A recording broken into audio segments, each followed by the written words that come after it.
Hello and welcome to today's Hellraiser blog. We're going to analyse in today's Hellraiser blog the semi-final of the World Boxing Super Series, the bout between Callum Smith and Nieky Holzken. Nieky Holzken's come in as a last-minute replacement, literally very, very late on.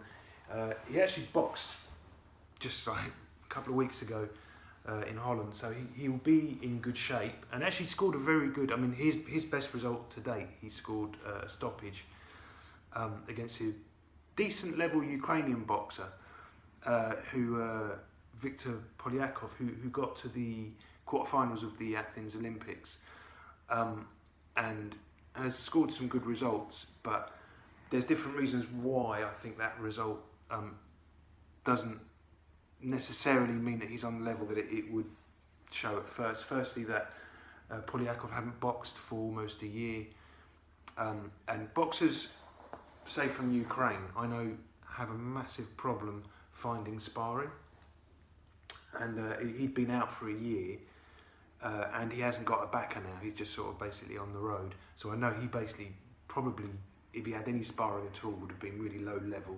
Not the kind of sparring you need to prepare yourself for guys that are now fighting at a much sort of higher level. And he got stopped on a body shot, I think it's the second round, and you can find it, it's on YouTube, you can find that fight to give you some idea. So this Nieky Holzken, he can definitely punch, I think we can take that. He comes from a kickboxing background, he was a high level in the Glory tournaments, and he competed in K1 as well, and he's known in kickboxing actually as more a kicker than a puncher, so that doesn't really bode well for him going in with someone like Callum Smith.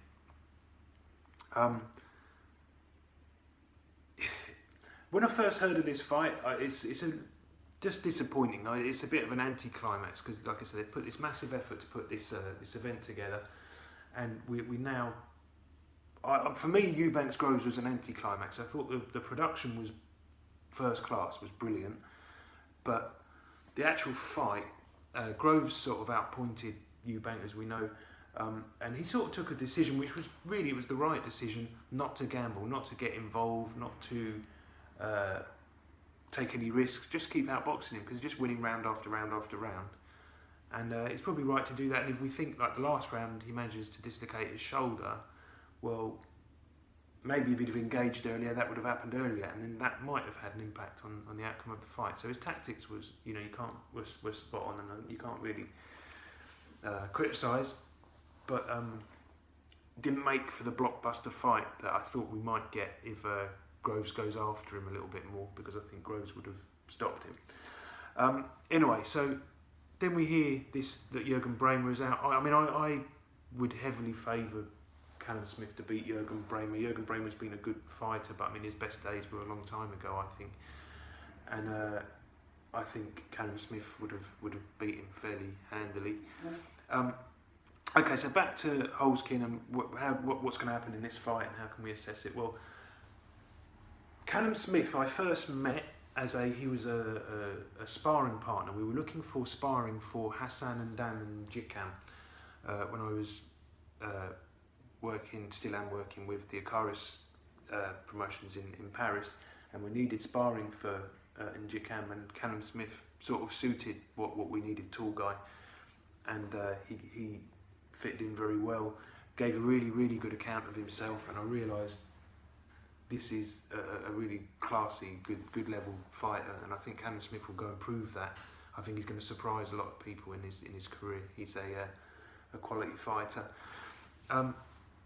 So the first thing that struck me about Callum Smith is his reach. His reach is nearly 2 metres. It's something like 1.98 m, I think, something like that.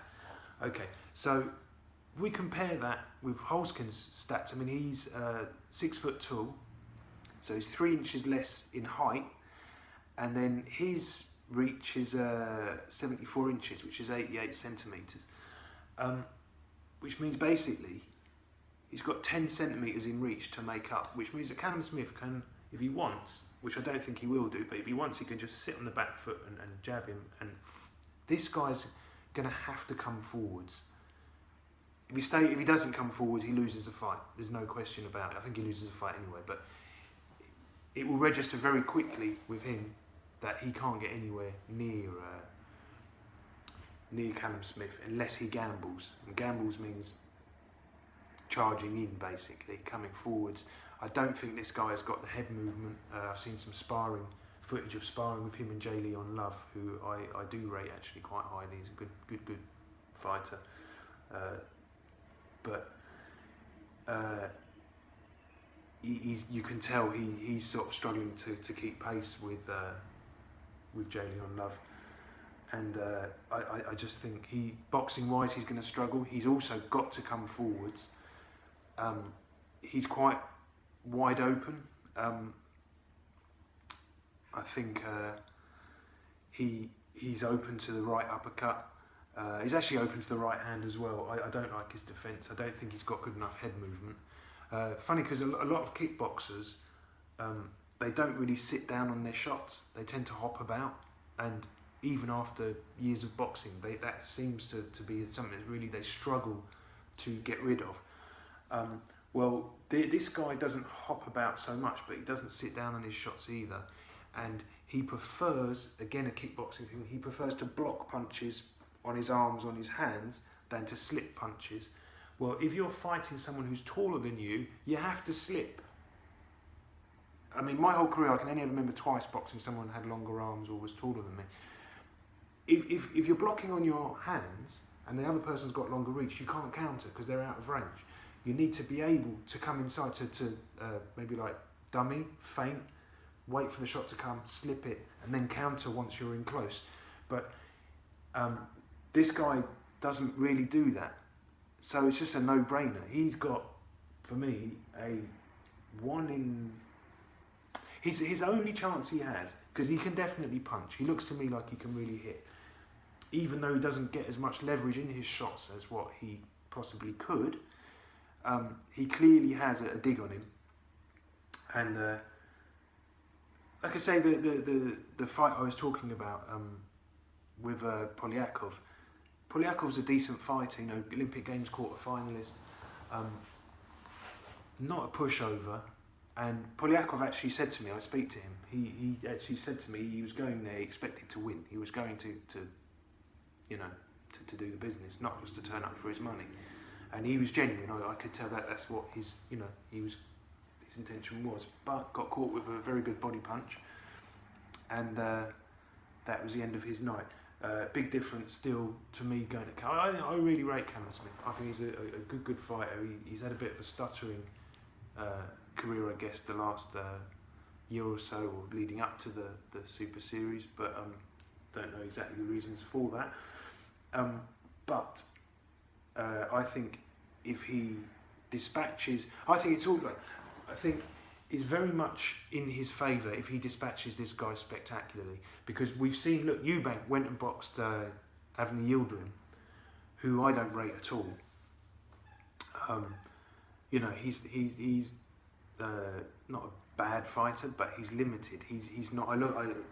When I was hearing all these stories about Yildirim, the hardest puncher, no, okay, perfect for Eubank. Made Eubank look like mustard, and created that wonderful betting opportunity that came up with the Eubank Groves fight, because a lot of the casuals were buying into Eubank because of those kind of performances.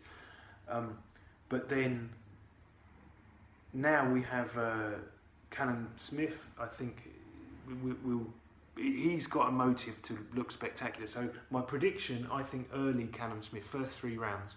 I think you can get 3-1 for that, or 7-2 even. I saw at one point. So that's a good bet. 7-2 in the first 3 rounds. I think that's blinding. That's brilliant. Check on Odds Checker. You know, obviously the prices change all the time, or Betfair. Okay, so yeah, that's my prediction. We'll go Callum Smith first 3 rounds, and then we can try and, if it is a harder fight, we can gauge from that maybe something to see how he'll fare against George Groves in the final. Let's not count our chickens. Let's watch it tonight. I'm going to watch it anyway, and I'm really looking forward to it. And hopefully then we get a good all-British final. Thanks for watching, guys. Give us a subscribe. Cheers. Bye.